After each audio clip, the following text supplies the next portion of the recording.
Labelnya, pelaku kong kali kong dengan oknum percetakan yang membuat label saus sambal merek terkenal. Kita sekilo dong, Bu. Terima kasih.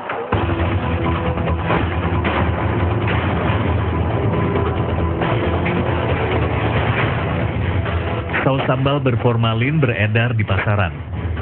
Salah satunya saus sambal produksi Omen yang menggunakan bahan-bahan busuk. Omen lalu memasukkan saus sambalnya menggunakan merek-merek saus sambal terkenal.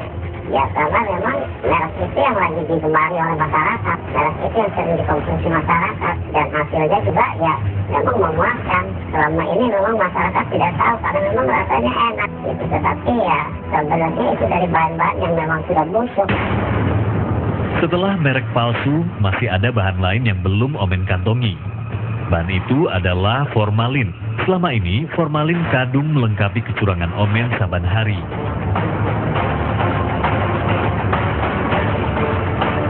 Ia hanya tinggal menunggu sang penjual formalin di lokasi yang sudah disepakati.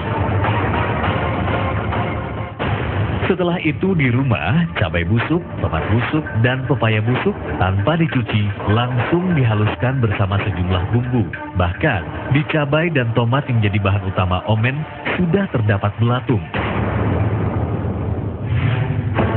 Omen lalu menyaringnya agar tak nampak sisa cabai dan tomat busuk, termasuk belatung yang belum habis terblender. Nah, usah saya cuci lagi, cabainya juga udah busuk, karena sudah banyak kulit-kulitnya, jadi saya langsung aja saya blender. Setelah saya blender, baru saya pelas, kan nggak ketahuan.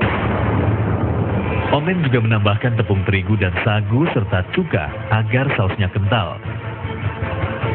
Saus pun menjadi banyak. Tak lupa, Omen memberi formalin meski tahu bahaya zat pengawet mayat itu bila digunakan pada makanan. Apapun bentuknya, formalin membuat kerja sistem pencernaan kita semakin berat. Karena formalin adalah racun bagi tubuh. Kalau misalnya formalin itu ditambahkan dalam bubuk, tentu saja itu sangat lebih berbahaya dibandingkan dengan formalin yang dicairkan terlebih dahulu. Tetapi sebetulnya kedua-duanya juga berbahaya, jadi tidak boleh sama sekali ditambahkan di dalam pengawet makanan.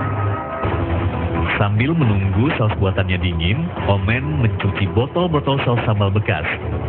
Begitu pula dengan tutup botol saus sambal bekas yang ia temukan di pasar, serta didapat di penjual bakso langganan. Ia cukup membilasnya dengan air. Dalam sehari, Omen memproduksi 80 hingga 100 botol saus sambal palsu berformalin. Harga satu botol saus sambal buatan Omen ini Rp3.000, hampir sama dengan harga kebanyakan saus botolan yang beredar di pasaran.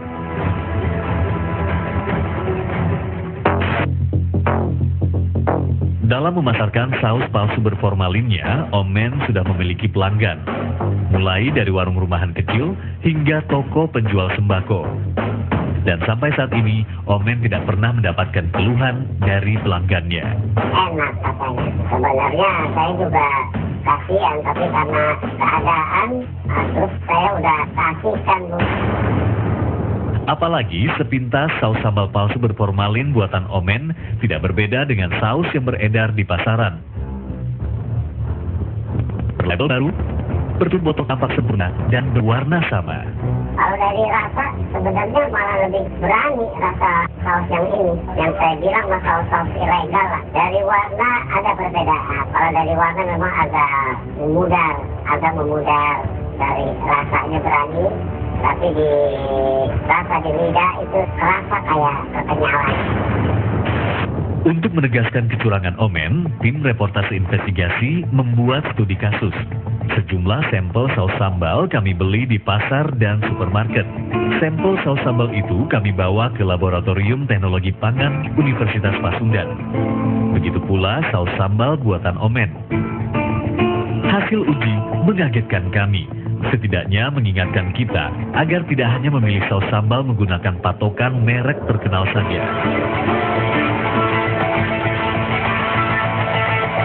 Studi kasus yang tim reportase investigasi lakukan menunjukkan tidak sedikit saus sambal yang mengandung formalin. Tetaplah bersama kami. Kalau yang ini berapa, Bu?